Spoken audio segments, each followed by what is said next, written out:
Welcome down, everyone, to another episode of Those Nerds You Know. My name is Ethan. I'm Eddie. I'm Scott. And we are Those Nerds You Know. Hi, we're a podcast.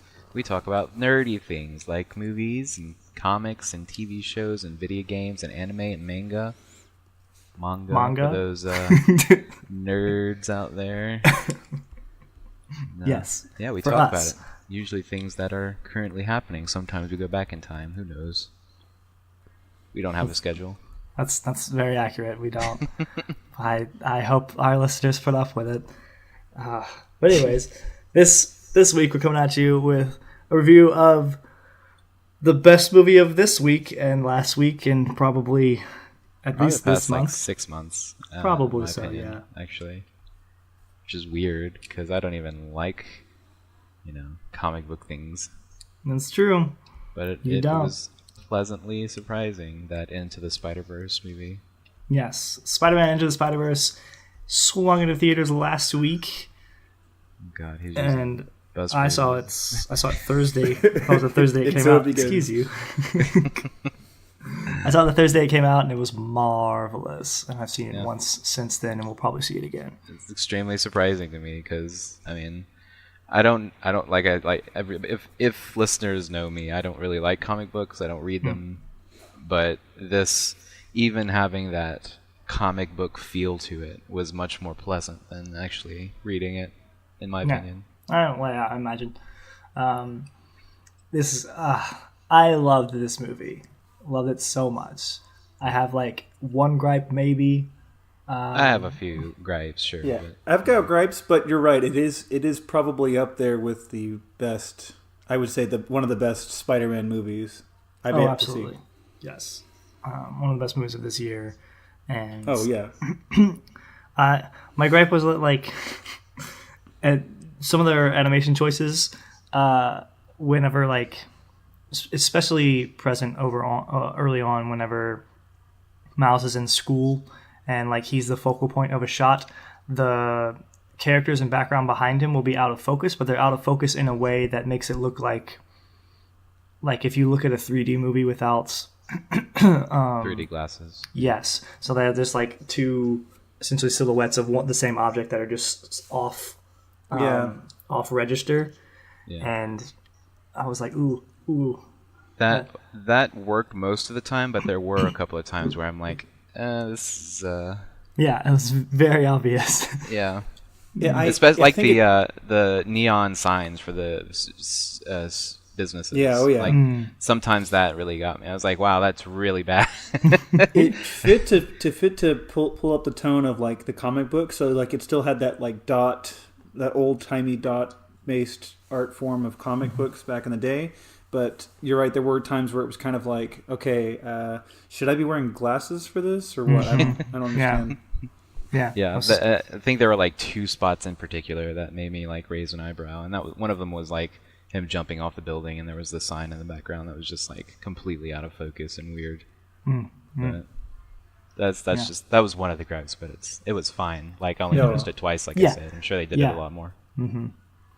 It's beautiful though. The animation it's so weird how they've been able to merge this kind of 3-dimensional CG to comic book illustrations type of animation. It's I don't know. It looks really great. Yeah, and I would. It's very rare for me to say this, but I want to see more of that. And I usually, originally, I was part of the, it should only be 2D drawings. You shouldn't animate with CGI all the time, and not everything's CGI and stuff. But I think this is very, very nice. I don't know what the word is. It's a very nice. It's a good midway point. Mesh, I guess. Yeah. It's a good mix. Because there are a few 2D looking times that you can see in the movie, but. Overall, it was very beautiful.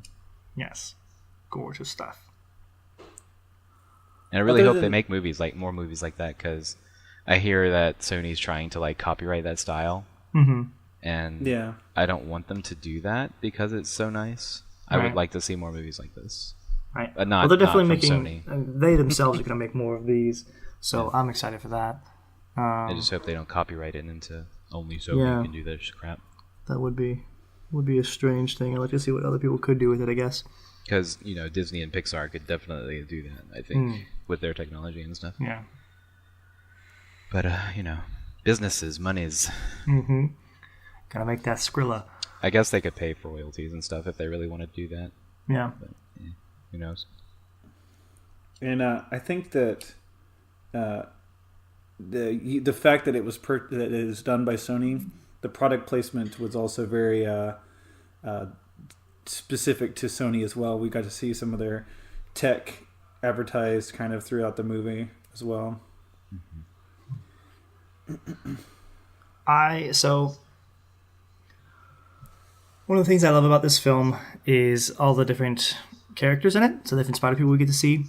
It is called Spider-Man Into the Spider-Verse for the reason being that it meshes different universes within the Marvel Universe. For anyone who's not aware, if you're listening to this and not aware for some reason, in the comics of Marvel, there are different universes that they allow people to write stories in, just so they don't have to worry about continuity and things of that nature. It's essentially, I think, why it first sort of came about, so they could do other stories or stories in the same time period, but just with slightly different characters or slightly different characteristics in those characters. And the Spider-Verse in the comics was an opportunity for all of those different universes to sort of collide through the goggles of Spider-Man and see a whole bunch of different Spider people. So they took that concept and applied it to this movie. It's not the same thing as the Spider-Verse comic. It's not the same storyline at all, which is probably good. I don't think that would have worked super well, to be honest with you. I really like what they did here. I love that we got to see Miles Morales and that he was the main character. Super awesome Spidey. Very likable too. Yes, very relatable for sure. Very relatable and also very real. Like, he didn't just get his powers and then immediately go, okay, now I'm Spider-Man and I can do all the things and everything. Almost right up until the end, basically, he did not know anything about being Spider-Man at all. Mm-hmm. And it showed in the way that he did things. Yeah, and for a lot of people, I think Miles Morales was their first Spider-Man. Like, people who came into the comics in the 2000s or watched certain versions of the show or certain versions of Ultimate Spider-Man. Miles Morales was people's first Spider-Man. And I think it's awesome that he gets a bit of spotlight here and we get to see a full movie about him. He is super freaking cool. And it's just such a cool payoff. You know what I mean? Especially for a Spider-Man fan. Exclusively for Spider-Man fan. But it's also for anyone who's paid any attention to any other little tidbits that have gone on with the comics and the movies, Spider-Man movies, or anything of that nature. Like, my favorite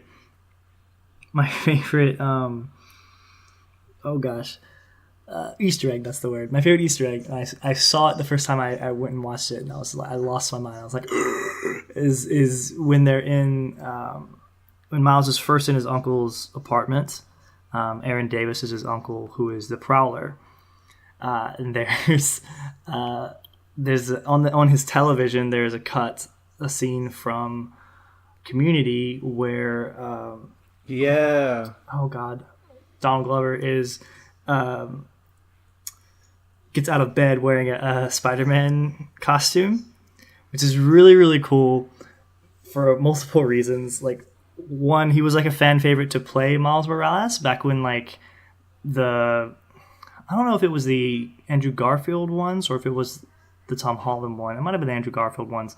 Whenever Sony announced that they were doing another Spider-Man reboot, a lot of fans were like, do a Miles Morales, don't do Peter Parker, let's do a Miles Morales reboot and let's have Donald Glover play the part. And a lot of people were really on board for that on the interwebs and such. Didn't end up happening, as we all know. But they did cast Donald Glover in Spider-Man Homecoming, and they cast him as Aaron Davis, and he has the line where he talks about, I don't want all these crazy weapons going around. I've got a nephew here in town, and that's who he's meant to be referring to. He's referring to his nephew, who is Miles Morales. So he shows up as that cutscene, or as that little Easter egg in Aaron Davis's apartment, which I thought was so cool and such a nice little nod, wink and a nod to fans who've kept up with what's been going on with production and things of that nature. Yeah, it was so cool to see. Ah. Ah. It was dope. Yeah. Well, me being, I've only seen the first 3 Spider-Man movies with I forgot his name already. Tobey Maguire? Yeah, Tobey Maguire. I didn't actually see the Amazing Spider-Man movies. Really? Yeah. Interesting. And so it was pretty interesting to, because I assumed that, you know, since it came from the Amazing Spider-Man, this one that they focused on was from those movies as well. So that was pretty. It's me being not in the loop of comic book stuff. I was able to follow along pretty well. Yeah. That's but, cool. You know, that works. Other than like, I know Spider-Gwen from you, since you're so yes, you know, adamant about her. And, gosh, she's great. I didn't know about any of the other Spider-Mans. Like I didn't know about Spider-Man Noir, or Peter Porker. Peter Porker the Spider-Ham. Or even the what, Penny Parker was her name? Yes, Penny Parker. The anime girl. I never knew about that either. So those are pretty interesting. Yeah, they're fun characters. Characters in there. Yeah, Miles Morales is the main character of this film. Like we said, he's super cool. We get to see the Spider-Man in his universe, who is just run-of-the-mill Peter Parker. Well, he's slightly better than run-of-the-mill Peter Parker. He's like the perfect Parker. He's the peak Peter Parker. Yeah, he's like the perfect one where everything goes right in his universe and everything's great. And he's blonde-haired, blue-eyed, picture of handsomeness. And Aunt May's still living. Yes, everything's good for him. Aunt May's still alive. He's married to Mary Jane, getting a PhD or whatever it is he's doing, and Spider-Man. Everything always works out. He's really good at what he does. All that nonsense, and so he's the one who dies pretty early too. Pretty early. I was Yes. surprised at how early. I was like, Yeah. whoa. That is Miles Morales. Part of Miles Morales' original origin story. It's like he gets powers, and he's like, "Why do I have powers? We already have a Spider-Man. We don't need another Spider-Man." And then Spider-Man dies, and he's like, "Oh, crap!" And so, Fancy that. yeah. So we have to have him die early on, so he can have his little origin story, and so we can have a funeral and a grave, or Spider-Man at a grave. Absolutely necessary in every Spider-Man movie.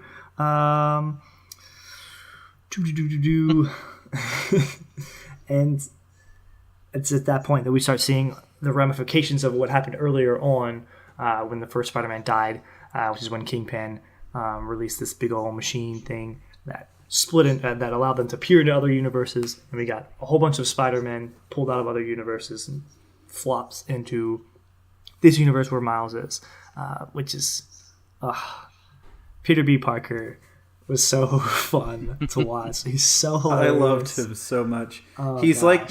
he's like a disheveled, disheartened Peter Parker, because he's washed up and stuff. Yeah, he's washed up and he's on the downturn. Like, obviously it's going to work out for him, but he just doesn't get it at that point. Like, he doesn't know, and he's just kind of burnt out a little bit, I think. Mm-hmm. He's a good, I think, refreshing thing to see, because he's been Spider-Man, I think they said, in there for 22 years. Yeah, long time. And so he's in, like, rather than having what we've been seeing in a lot of our superhero movies as of late, is like an origin story. We're seeing the tail end of that. We're seeing the opposite end. This guy's been doing this for a while, and he's probably decent at being Spider-Man, but he's not very decent at being Peter Parker. Things aren't really working out for him in his life, which was cool to see, and probably also more relatable for an older audience. But he's funny. Yeah, he was a good character. Yes. But he's, other than what we've said, he's the standard Spider-Man, Peter Parker, brown hair, brown eyes, Mary Jane, but eventually divorces Mary Jane. Rough stuff, but he's basic. Yeah, it was funny to see that contrast as well. The original, top of the line Peter Parker, and then having to settle for B movie Peter Parker. Yes. Going from Chris Pine Peter Parker to this Peter Parker. Yeah. There was a really nice contrast there. Yeah, it was good. It was very, very good. we're introduced to Spider-Gwen in her first theatrical appearance, which is amazing. Was she as good as you expected her to be? Yeah, it was good to see. I wish would get more of her, but I think one of the movies confirmed is a movie. I think so. They confirmed a movie. Yes, I don't know if did they say the word Spider-Woman. I've heard is I've heard they've confirmed the characters. They've confirmed Spider-Gwen, Spider-Woman, and Silk, who are the main characters from the short comic event Spider-Woman. Mm-hmm. So I'm assuming they're just going to pull that same title and concept again, like they did here with Spider-Verse. So, yeah. But it's good. It was good to see her. Excited to have her in a movie, in a theatrical universe, and yeah, hope we see more of her, which we will, obviously. Yeah, definitely, because it's making money, even though people didn't really expect it to, I guess. Yeah, it's doing pretty well. Word of mouth got out. And it's like, holy crap. You said you were texting me was that like it was just like paraphrasing. You was like it was better than like it should be, like better than it had any business being. Yes, better than it had any right being or business being. And I was like, yeah, like that's how I felt the first time I saw the Lego Movie, because I was excited about the Lego Movie. I was like, Legos, yeah, let's go, because that's my childhood. And then after like getting out of it, I was like, holy crap, that was funny. Yeah, I don't think anybody expected that at all. No, I did not expect it to be nearly as funny as it was. And I went back over and over again several times and like picked up on new stuff each time. And I was like, there's so much going on in these films. And like, again, like the people that made that movie are the people that made this movie, to my knowledge. And gosh, like I can tell. It's to be like getting out of this movie was like, it was the same feeling I had the first time I saw Scott Pilgrim vs. the World, and the first time I saw like a movie like I mentioned. It's like, this is a movie for me, and just so much better than you would expect. I kind of felt that same way when I was seeing the beginning when this was first announced. I kind of also like, I didn't have like low expectations or bad hopes or anything for this. Like, it looked good from the beginning, but I was just like, well, it's just another animated Spider-Man movie. You know what I mean? How great could it possibly be? Like, they've never really been like bad, but they've never been like awesome or amazing. They've never changed the way Spider-Man's been done like they've done with this. And it's not only refreshing, but it kind of blows you away, like takes you back, and you're like, wow, okay, this is what Spider-Man really can be, if they, put some serious work into the writing and stuff. Absolutely. And just like lean on and depend on characters other than Peter Parker, because there are plenty.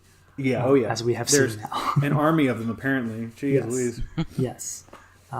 Yes. I'm super excited to expand that further. But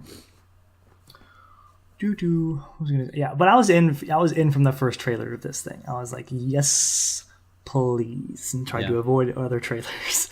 I was super skeptical about it, but then I watched what was the stinger of the which movie had the scene where Miles Venom was running, huh? Venom, the final. Yeah. Okay. Yeah, I stayed and watched the that scene, and I was like, okay. Yeah, I think I can be down, because I think I needed that. I needed that because the trailers didn't pull me in, and that was a really good idea, because I probably wouldn't have seen it if I didn't see that stinger. Cool. What was that scene? I didn't stay for the post-credits thing. It was the scene where Miles is dragging Peter B. Parker's body around through the from mistakenly stuck to the train, and they're just like dragging down on the street. It's like, why are you trying to kill me? I'm like, I'm trying to save you. Yeah. Is that was a super good idea, because like I said, I wouldn't have seen it had I not seen that. Oh, it made me so excited for it too. Yes. So let's talk about the other Spider people that we've got in here.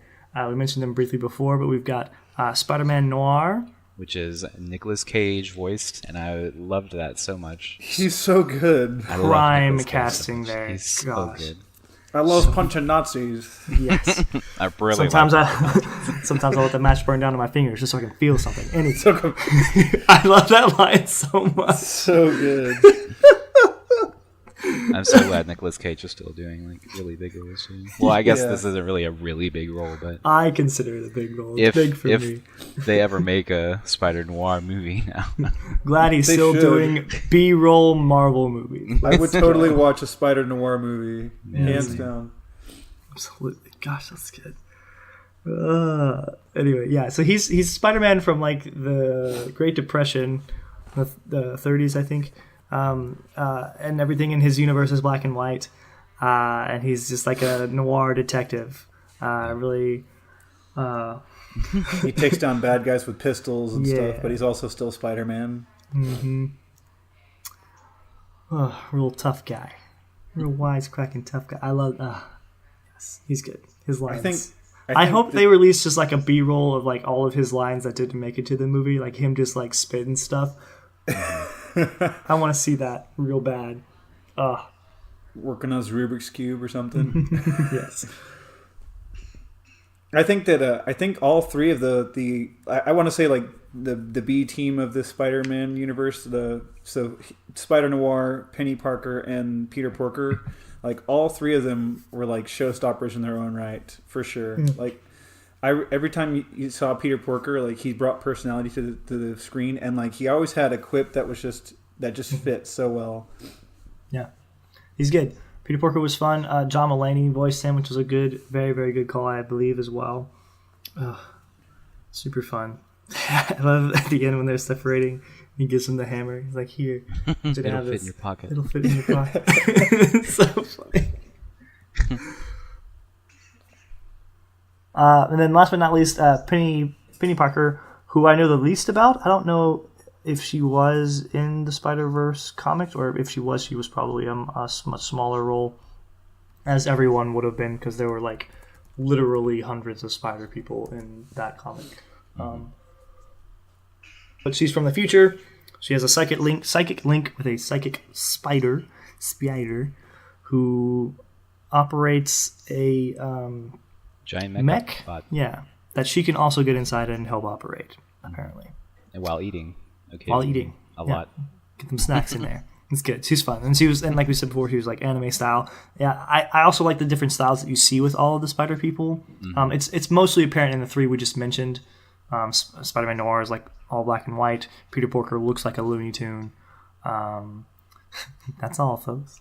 And Penny Parker. Was he sad? Legally say that? Yes. And Penny Parker is more like flattened, Anime-ish, like anime style. Yes, and like none of her mouth flaps match her words, which is hilarious to me. I love that. This is another good example of like a joke that's aimed at a very specific group of people. Oh, good. But able to be grasped by all, because yes, that was obvious. That was a very timely thing. Like anybody in our generation would know that there's Japanese cartoons and movies that, mouth moving words don't match the mouth movements and such. Absolutely. Especially with more detailed anime, or with the 3D anime. It's just like, ooh, you should not dub this, guys. Right. Fun junk. Anyways, those are all of our characters. Bad guys. Those are all good guys. Good characters. Bad guys. We got Prowler, who we've already mentioned, Aaron Davis, who is the uncle of Miles Morales, which gives us some great drama for later. Because we don't know that until later. Correct. Well, I mean, unless you know those comic books, which I didn't. So it was kind of surprising to me. Okay, I was going to ask. I'm glad you did not know that. That's cool. I kind of suspected he would be, on the whole Kingpin team. Yeah. But I didn't. I guess I didn't really expect him to be Prowler. Right. Maybe like a low level enforcer, but not an actual super or like undercover for something else or something like that. Because obviously he was gone doing something, and as soon as I saw, after the scene with Peter Parker and Miles Morales meet, and Miles leaves the scene of the destruction that was first brought, and we see the Prowler for the first time, I knew Aaron was the Prowler at that point, because he tried calling his uncle and he couldn't get in contact with him, and he went back to the place where his uncle brought him to, and that was what led him to this place. But he kind of like gave an offhanded like, oh, I did some work here one time, but like he was very vague about it, and you're kind of like, engineering job. Yeah, engineering, sure. Yeah. But then it wasn't. It was still very shocking to like that scene where he's got Miles on top of that roof, and I was just like, no, I didn't want to believe it, man. I didn't. Mm-hmm. It's always nice that whenever he reveals himself to his uncle, he's like, nope, not doing anything, and then gets shot, of course. Yeah. I really like that stand he put up against, even though he's like probably lived a life of crime up to this point. Yeah. He's got boundaries. Yeah, family first. And then it killed him, but also I cried. Oh. Yeah. And then after the grieving scene, then the dad comes, and I was like, oh no. Yeah. Oh no, are we doing a double punch here? Yeah. Straight up. But thankfully, they didn't spend very much time on that. So it was just honestly, I was kind of confused at the death of the Prowler, because the man got into a 3-car crash and like rolled real bad, but yet he takes a shot to the back and falls flat on his head. Like, Kingpin's got that good shot though. But wasn't he wearing body armor? He was wearing body armor. So got that real good shot, Scott. Well, I mean, had to be an obscenely good shot to get through that armor. I'm sure Kingpin has some really good guns. Yeah, armor piercing rounds. He had his that gun on him like the entire time. So. Yep. Yeah. Very true. Mm-hmm. And he can handle any kickback from any weapon ever. Yeah. He's just hilariously strong in this show. Yeah. I didn't really like Kingpin in this movie. Yeah. Like, I mean, obviously you're not supposed to like him because he's the bad guy, but like I didn't like the way he was animated at all. His character shape was really weird compared to everything else. Like, it was even though that like we have Spider-Man Noir and Peter Porker, like there was just something weird about his shape. Like, he's just a big block. Big square. He didn't fit in the world around him at all. Literally, and that's my problem that I had. Yeah, I guess that makes sense because Miles Morales' world seems very grounded, and Kingpin did not. That makes sense. Yeah, and like everybody around him, even the scientists and all the other bad guys, they all were like very relatively close to their actual sizes in the comics. But then Kingpin was like 5 times, like his shoulders couldn't fit through a subway car. I mean, like. Yeah. And I really liked Green Goblin. Oh yeah! Holy crap! I didn't know he was that big. Like, I'm sure like this is all like comic book oriented, and he's never been given the chance to be as big as he is. Yeah, I'm pretty sure. I don't know if he's ever actually been that big in the comics. He has like that kind of form, like a similar form like that. But I don't know if he's ever got. I think that's one of the liberties they took with this was like stretching out like people's designs and forms and things like that, and really showing like a real big difference between certain characters and things. And I think that helped to sort of flesh out Spider-Man's character, especially like Chris Pine Spider-Man, just like going up against this goblin no matter what, even though he's very tiny in comparison. Yeah, and I felt that cool. I felt that as well. Like, I felt obviously they were trying to set this tone with the way they drew Kingpin, but it just didn't fit with anybody else in his world. Like, I mean, Green Goblin I can understand because he's big, and in the comics, and even in that form, he's like, he towers big. But like Kingpin's never been like, his head is in like the middle of his torso because his shoulders are so broad, and it was just off-putting. It was kind of like that movie that came out maybe a couple of years ago. It's called like The Isle of Dogs or whatever. Like, the animation for that was very similar to it. That came out this year. Yeah, this year? That was really wow. recent. Okay, well, it's I saw that in Los Angeles. I am not a fan of that art style at all, and I was like, "Ooh, geez, Kingpin, you got to tone it down." Stop motion. Yeah. Yes, that's another thing about the animation in this film is that they cut out frames so that it makes it look very stop motion-y at times, which I thought was really fun. I like that. Yeah, I noticed it. Like, at first, it was like I noticed it too much, and it was like kind of taking me out. But you settle in just a few minutes in. Then I don't even notice it later on through the film, And I feel like for certain scenes, it makes it much more. It does tend to bring more flow to it. It isn't just like one continuous thing, because of the way that it's kind of framed. It kind of, it works. And you're right. It does take some little bit of time to get adjusted to settle into it. But I really like the way that portrayed. Yeah. So yeah, so villains we've discussed: Kingpin, Green Goblin, Prowler. We've also got Tombstone and the Scorpion guy. Yep. Scorpion. I loved Scorpion. Oh, and the version of Doc Ock. Oh yeah. Oh yeah. Yes. Octavia. Yes. Olivia Octavia. Olivia Octavia. Olivia She's Octavius. cool. Sorry, Octavius. Yes. Doc Ock. Yeah, I did enjoy her a lot. Do your friends call you Doc Ock? My friends call me Liv. Yes. But my enemies. It's really And cool. I love the little like Aunt May called her that. And Liv, yes. I was like, oh my Yeah. god. Liv. Yeah. Lore. It implied like some kind of background knowledge that maybe I should know. Maybe like I wasn't aware if there had been a female Doc Ock up until now, but I'm thinking like maybe she's a daughter. I don't know. I have no idea. I don't know anything about Dr. Octavius. Well, because there was also the except implication Dr. that Ock.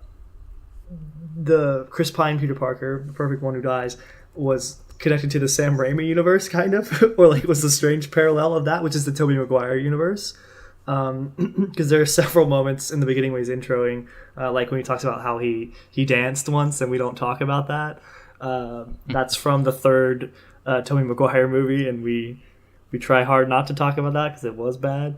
I love that reference. It was so good. But there's also several other like references in a montage, and one of them is in Spider-Man 2, Doc Ock throws a car at Peter Parker while he's in a coffee shop with Mary Jane. And in that movie, he like jumps across the table, grabs Mary Jane, and he ducks and tucks her underneath the car so they don't get hit.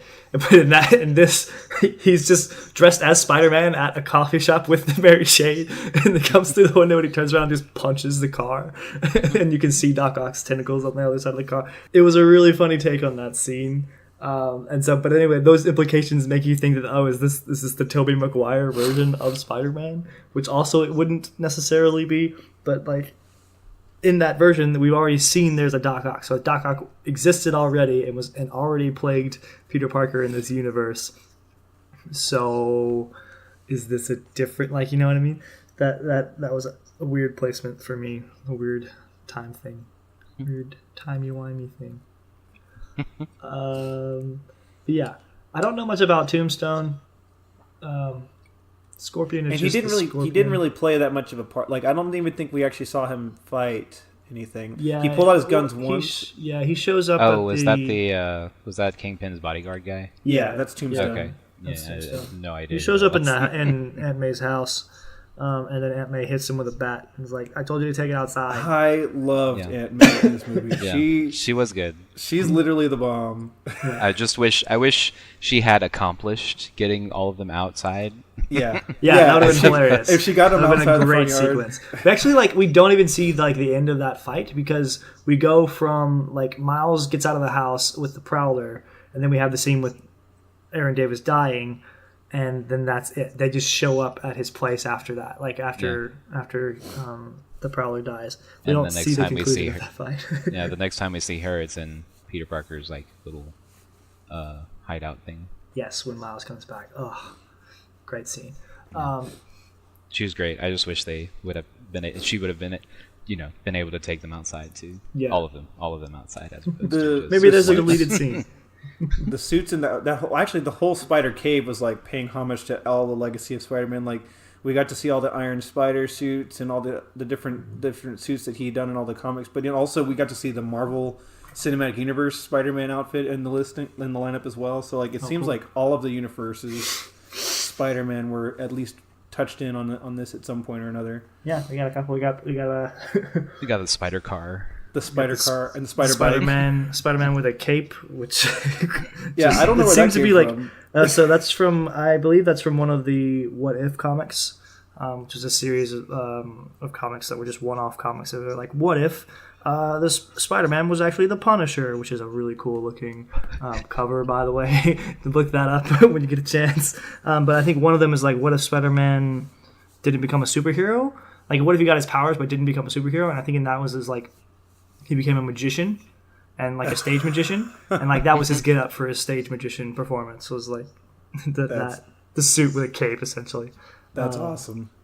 Yeah, it's not even relevant to the superhero thing. No, not at all. It was just there so they could make that joke with the cape. I love Peter Parker's sense of humor was so good, so great. Good news, we don't need the monitor. What? when they were leaving the lab, and yeah, the monitor and the computer like, escape. Yeah. Good news, we don't need the monitor. Did you knock your monitor down? So funny. I don't know very much of Miles Morales' story or powers. Are you familiar with his comics at all? I haven't read much of his comics. I've read like information about him, and I've had friends explain him to me. I think I've seen him a bit. I think he takes over in. So there's a series of cartoons called The Ultimate Spider-Man. I think that's the name of Miles Morales' actual comic. I could be wrong about that, but he's from the Ultimate Universe, which is one of the universes of Marvel in the comics. He is African American and Hispanic.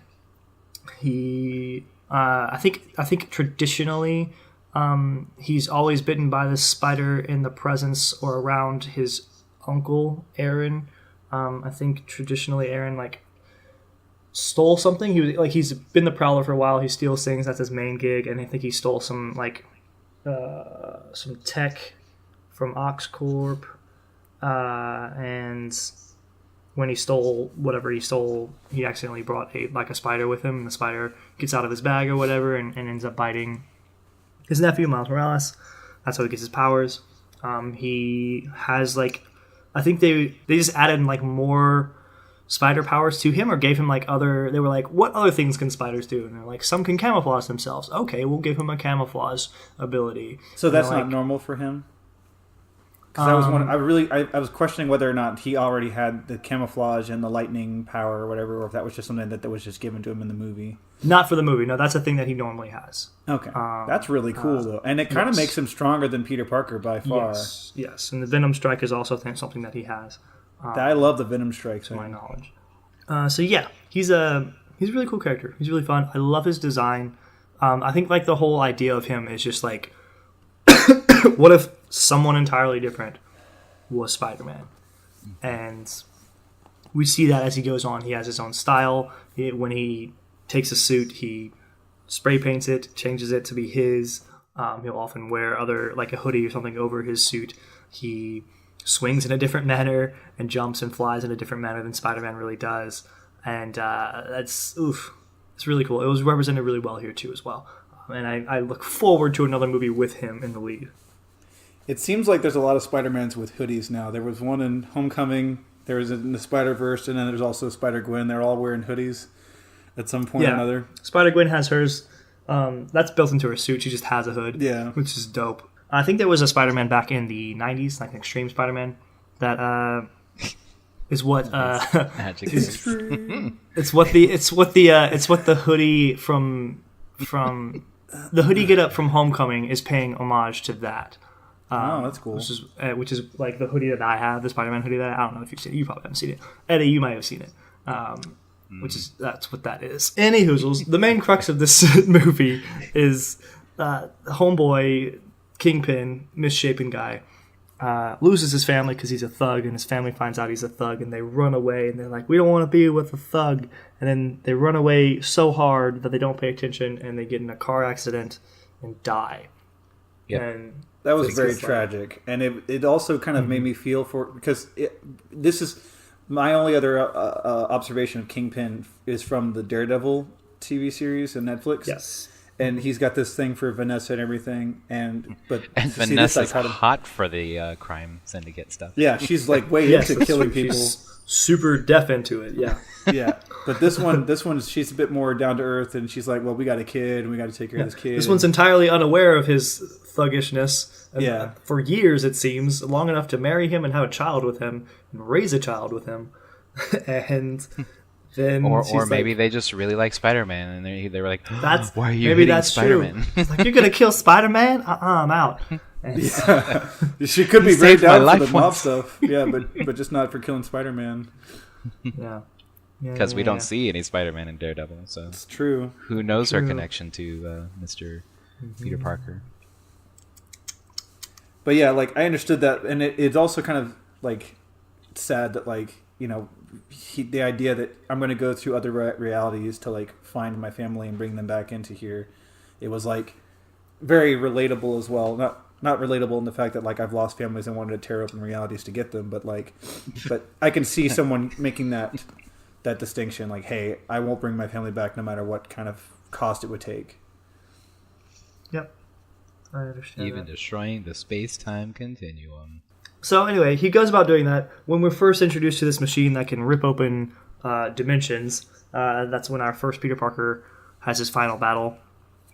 He gets his face shoved into the thing, and it pulls other spider people. That's how we got to the spider people we mentioned before. And it seems like most of them were flung around the same time that happened, but some of them were brought in a little bit before, or at least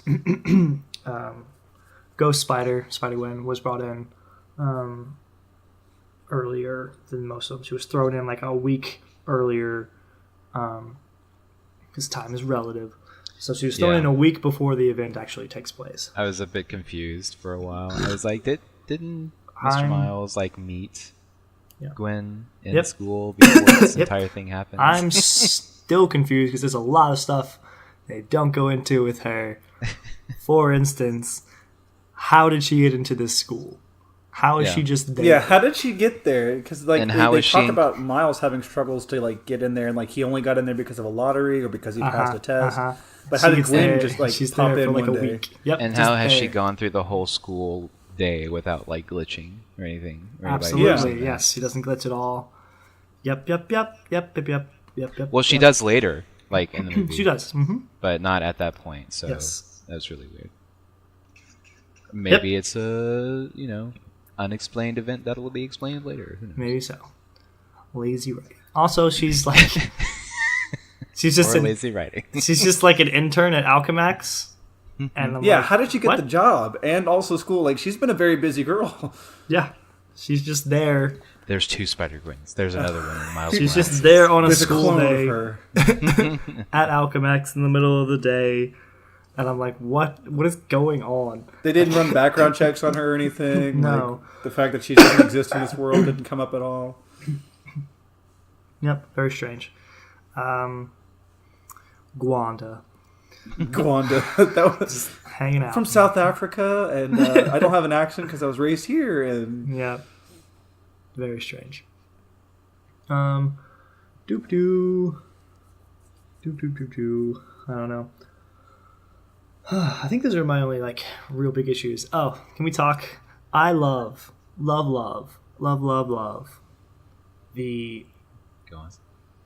the sound design and the soundtrack for this film.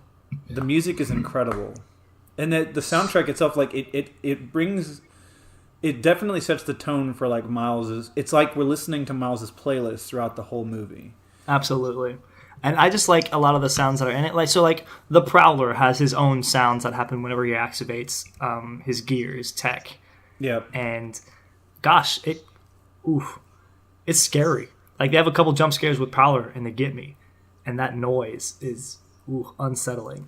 It's good. It's real cool.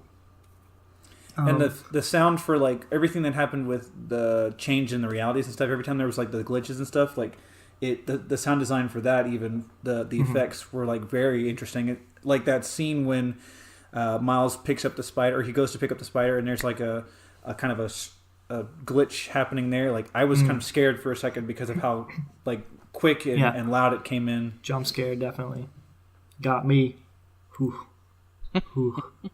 Yes. It was cool, and just the soundtrack is so good. So the song from the first trailer, like "Can't Stop Us" by Chaz French, is not on the soundtrack, which I hate because it should be.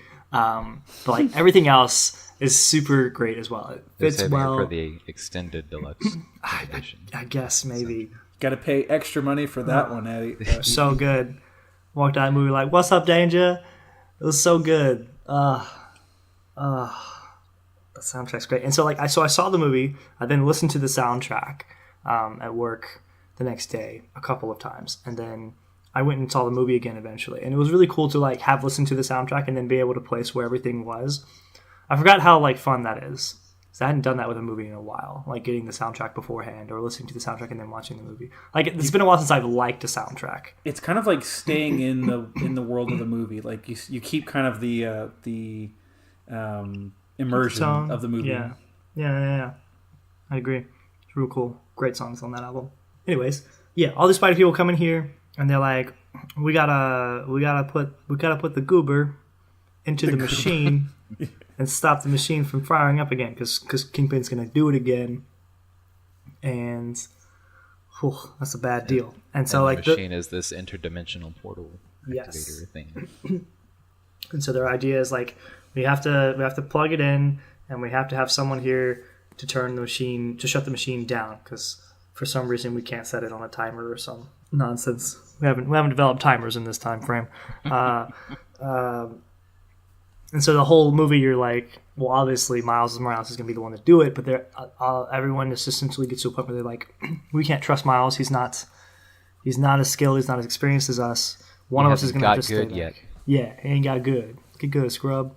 And so like the main like point of drama in this film is Miles wanting to be a Spider-Man and to be good and to come into his own and learn from his spider people peers. And just not having the time or place to really be able to do that, and having to learn as he goes. Because all the spider people are suffering from like cellular destruction because they're not in their world, so they're deteriorating. I liked the stakes for that. The fact that they did have that kind of syndrome where if they had stayed in that world, that they were going to like disintegrate basically, because it made it kind of forced them to get that urgency to, okay, this is great and all that we're together, but we really need to get out of here and go back to our own worlds.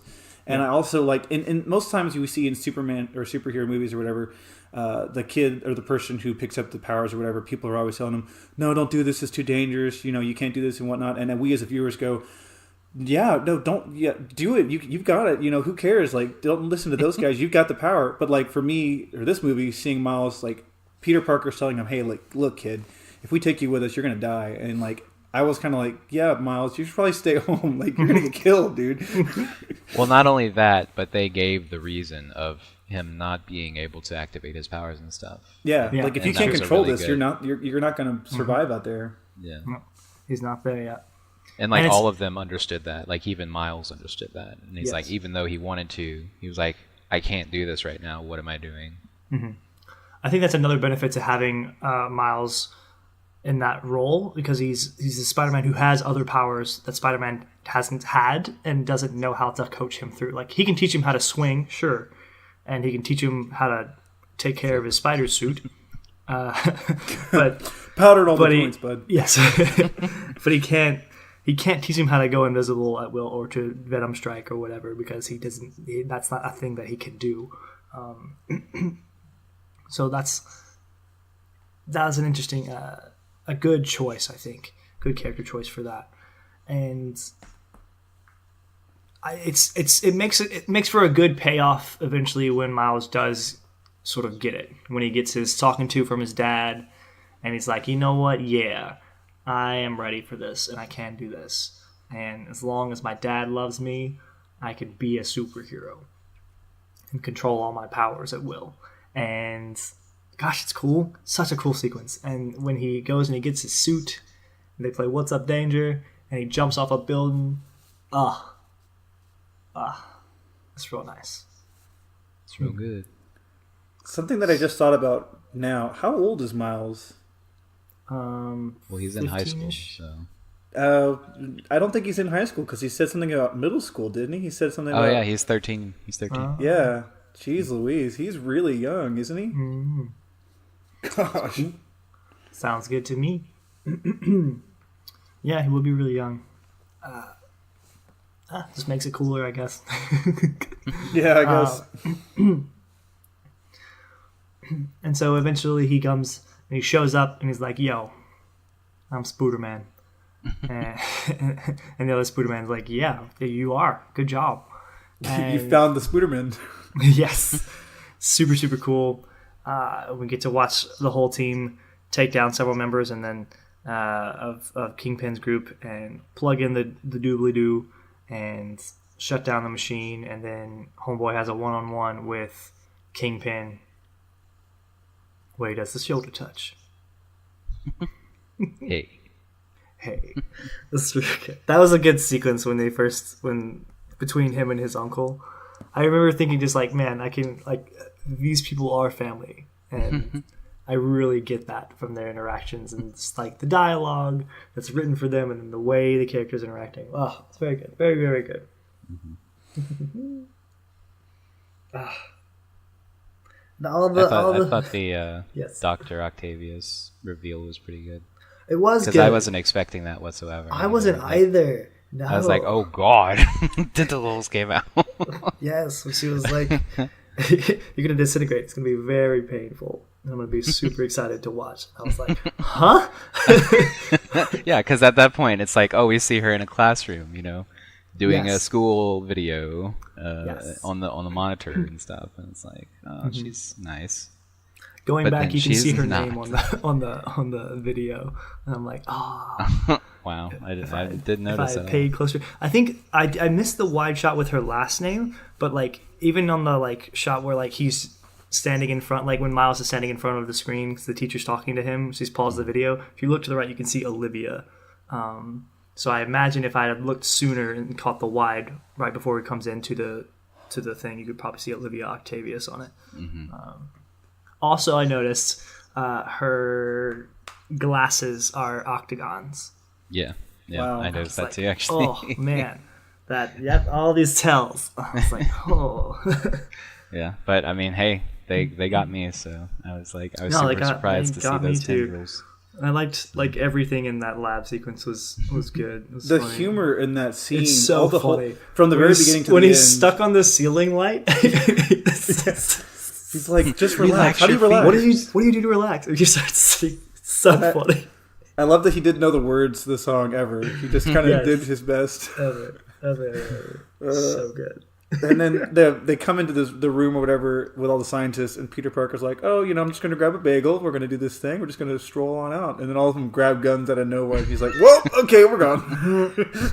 Well, is that Spider-Man? I get that a lot. Yeah.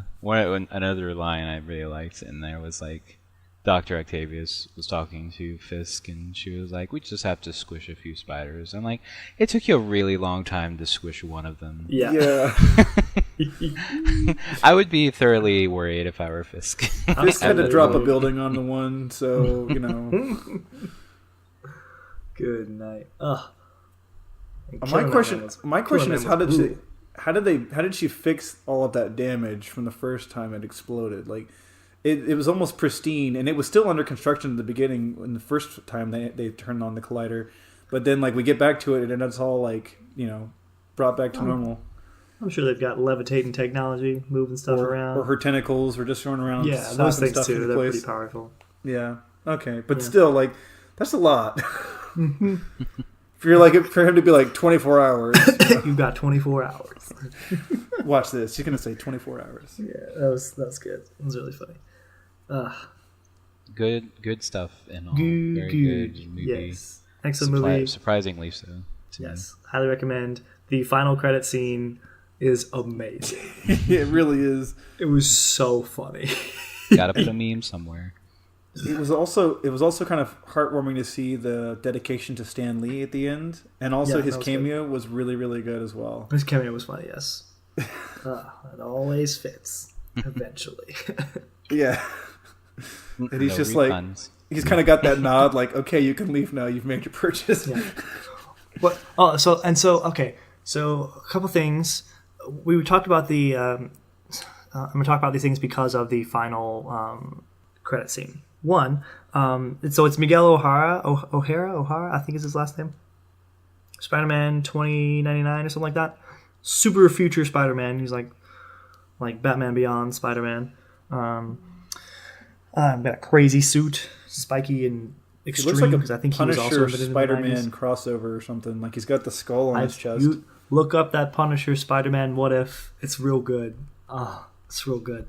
Anyways, but yeah, and he's talking with his AI, who's infused with his suit, I believe, and so that is at least a little bit more like the Spider-Verse event comic. And I'm wondering if they were like teasing that to maybe try and follow something from that for future events. And I'm like, are they going to do this? Or at the very least, maybe go through more Spider-Man, because that seemed to be what he was doing. He was like, we're going to find all the Spider-Man and we're going to start from the first. And so we're going to want to go back to 1967. And they essentially did that for a funny joke, which was very, very, very funny. But I think it could work into an actual storyline, and I would love to see him doing stuff and to see more of the Spider People and the different Spider-Verses. And in the Spider-Verse comic, there are these interdimensional like vampire people who survive off like eating the essence of Spider People, because Spider People are like touched by the interdimensional web to be Spider People. It gives like a more of a cosmic, mystical origin to Spider People rather than the scientific one that we know of and the audiences are more familiar with. And it's real crazy. And they're really powerful, very difficult to kill. It takes a very long time, and a very lot of Spider People die trying to beat these people. It's gnarly. It's so crazy. But they go through a whole lot of Spider People in that event, and so I think Miguel is a bigger part of it. But so like he's making an autonomous jump, so I'm thinking maybe that's how they'll get around the you're not in your dimension, so you're going to glitch out and die thing, because that wasn't a thing in the Spider-Verse comics either. There's a lot of them that just like leave their dimension to hide in other dimensions. So like being out of your dimension doesn't really affect you. To my knowledge, from what I can recall about the Spider-Verse comic, that wasn't a thing. That was made for the movie, which I think was good for the movie and added some tension that we wouldn't have had otherwise.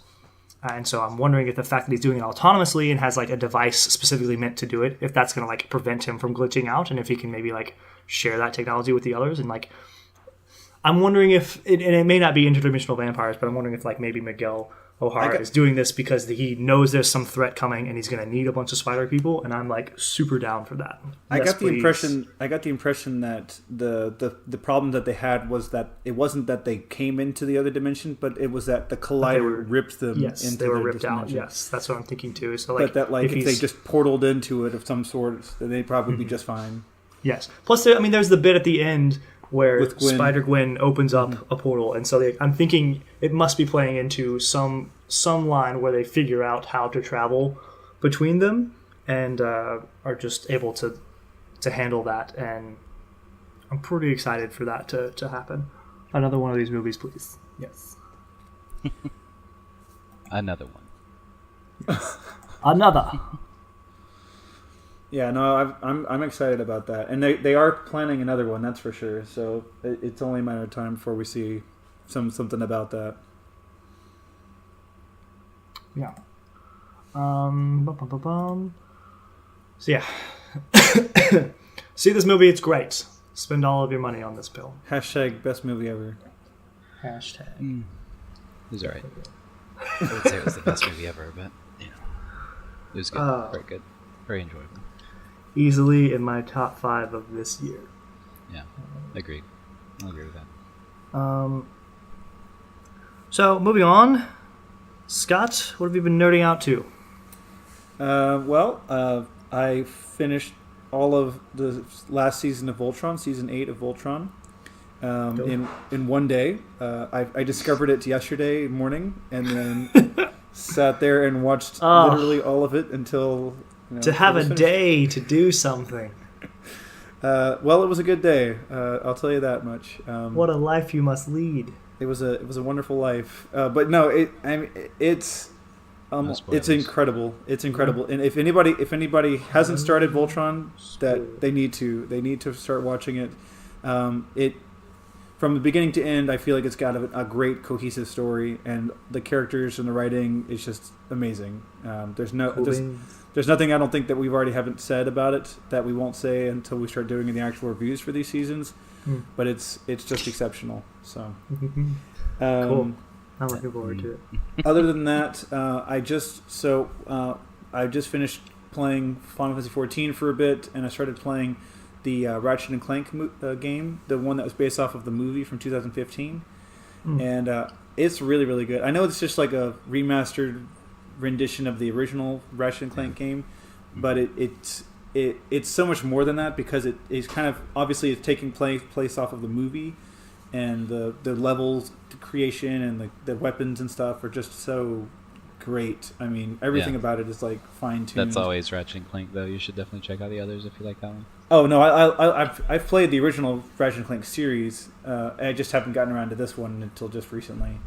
But I need to start playing some of the not the older ones. Like I played all the original first 4, but when I got into PlayStation 3, I didn't play any like the Crack in Time series. I really should, but there's nods to it in this game, because like there's slight differences in all the characters, and there's a nod to the fact that Ratchet has broken the space-time continuum at some point, and when he did that, it changed a lot of the universe, which is why in the movie everything's different. So it's very, very cool, and it's very self-aware, and I think a lot of that humor ties into Ratchet and Clank. That's one of the best things about Ratchet and Clank is the self-awareness. There's like a the moment humor where is really nice. The moment where he's in the beginning, where he's like taking damage from his ship, and he's like, the shields will hold out, and all of a sudden the thrusters just explode, and the computer says, fatal crash imminent, would you like to record your last testament and will? And he's like, ooh, not good. The AI, like the non-Clank AI that speaks to him, the lady. Yeah, it's so funny throughout the whole series. Like that's one of my favorite parts. She's so great. Oh gosh, and I've never played a single one of those games. Oh, you need to. You have a PS4 really now. Play them. Okay. Holy crap! That's one of the things you have to play. It's really good, especially if you like platforming stuff. I need to get the collection at some point. I had the Jack and Daxter collection, but I don't know where it is. Ugh, you two. It's ridiculous. It's so good. Don't you? You have a PlayStation, right, Scott? Yeah. Oh yeah. I'm done with you two both. Sorry. Why? Wait. Do you like Jack and Daxter? I don't. Yeah, I love Jack and Daxter. Not you, Eddie. Jack and Daxter. Okay, I'm trying to. But I like Ratchet and Clank more. Okay, got you. No, and I get that. I'm a Sly Cooper fella, so. Yeah. Well, Sly Cooper's okay too. Yeah, I get that. Ratchet and Clank it's better in many ways, because Jack and Daxter kind of faltered towards the end, but Ratchet and Clank has kind of been great, uniformly throughout the series, at least from the first 4 that I've played. So, and this one obviously, but yeah, I'm a huge Ratchet and Clank fan. Good. So I think that's it for me, actually. A lot of the time I've spent was Final Fantasy 14, getting all my crafting classes up to maximum. Gotcha. Well done, sir. What a nerd. Yeah. Which one of us is next, Scott? What do you mean? Which one of us should say what we're nerding out to? Eddie, let's hear what you had to say. Okay, well, I haven't been doing much except Smash, really. That's all right. been unlocking characters, but I've been taking my time. So now, do you find yourself spending more time just unlocking it by playing on your own, or do you spend most of your time like online matches and stuff? I don't even have Switch Online, so I haven't been playing online. Why for not? It's like $20. Hey, well, because I haven't needed it yet. Yeah. the solo game is very nice. Like I'm pleasantly surprised about how nice the solo mode is, because there's like tons of different challenges and stuff, and like you can unlock these spirits, and spirits are like these extra buff things, and you can fight with them and stuff, and you can level them up and things like that. They're just like little stickers, but it seems like they've taken a lot of extra steps into like developing this game that you can play. You're not dependent upon people with you to play. Right. Yeah, it's a good solo experience, and I've been enjoying that. So, and you can unlock all the characters through the solo game mode as well, and that's cool. You can do it quicker if you like back out every like 10 minutes. There's a new character that you have to unlock and things like that. So, it's been pretty nice. But other than that, I've been waiting more so than anything for this game called Atlas. Yes. I think I mentioned it before, but it's basically a pirate MMO that's coming out. Oh, yeah. It's by the creators of Ark Survival Evolved, And basically, it's going to be like Sea of Thieves, sort of, except there's going to be like tons of content, as opposed to what Sea of Thieves was before.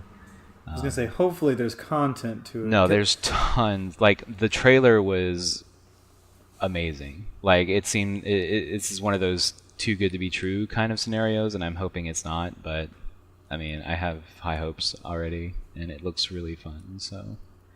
Hopefully, but unfortunately, like, it was supposed to come out on the 12th. They pushed it back a week to the 19th. Then they pushed it back to the 21st. So now I'm currently waiting for tomorrow with bated breath for this game to come out. So, speaking of waiting, the new trailer for Kingdom Hearts 3 came out, and man, oh man, am I excited for that. I'm trying to keep away because there's been like tons of thievery leaks. of like 30 games were stolen from a shipment, were sold along the internet, and now like there's spoils all over. So I'm just like trying to like I block myself off from everything. I don't think I will watch the trailer. Yeah, no, I'm planning to play it, so I don't want to be spoiled for anything. So. Yeah, but I think one of the cool things about the trailer is they've taken the singer who does the opening. We don't want to know about the trailer. Well, I'm not Scott. So just give me a second. The singer who sings the the normal songs or whatever. Utada Hikaru. Yeah. So the trailer has Skrillex do a remake of her new song. Oh, I heard Face about Your that Fears. actually. It's really really freaking good, and it fits so well with the trailer as well. It's. I mean, if you can just look up the song, the song's great. Utada Hikaru is fine on her own. True, but she doesn't need a remake. Her second song, what was it? The Sanctuary. Sanctuary. Yeah, like the remix of that is very similar to what Skrillex has done with this song as well. And so, well, we'll see. I guess it's good. I'm not gonna go look for it. You're gonna like it. I'm gonna see like spoiler screenshots and stuff. Yep. So. No me gusta. But yeah, that's what I'm geeking out to. Let's take us home, Ethan, quickly. All right, quickly. So I finished. I finished to my degree of satisfaction. Pokemon or Let's Go Pikachu. Yeah. Beat all the gym leaders. Beat the Elite Four. And caught Mewtwo. And I got to fly on my Charizard, and I was like, "This is dope." And yeah, so I was essentially just like really trying to make that happen so that I could comfortably put it down and play something else.